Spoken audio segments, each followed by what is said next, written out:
জন্ম যদি বারবার পাই, দেশ ও মাতৃকার ছায়াতলে যেন প্রাণ যায়।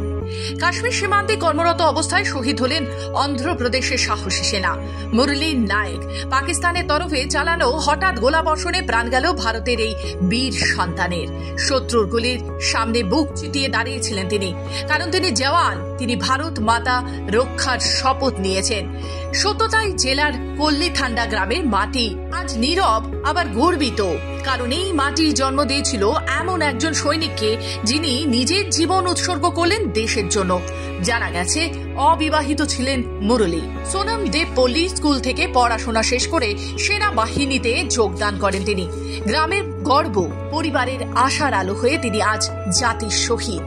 অন্ধ্রপ্রদেশের মুখ্যমন্ত্রী চন্দ্রবাবু নাইডু গভীর শোক প্রকাশ করে লেখেন, মুরলী নায়েকের আত্মবলিদান দেশ চিরদিন মনে রাখবে। তার পরিবারের পাশে আছি এই শোকের সময়। এদিকে সীমান্তের পরিস্থিতি ক্রমশ উত্তপ্ত। পাকিস্তানের লাগাতার গোলাবর্ষণে 60,000-এরও বেশি গ্রামবাসীকে সরিয়ে নেওয়া হয়েছে, কিন্তু দেশের সাহসী জওয়ানরা মুরলীর মতো এখনো দাঁড়িয়ে আছে প্রতিটি ইঞ্চি মাটি রক্ষার জন্য। শেষে বলতেই হয়, আজ মুরলী নায়েক নেই, কিন্তু তার সাহস আছে, তার রক্তে লেখা আছে আমার ভারত মহান। ব্যুরো রিপোর্ট, খবর বাংলা।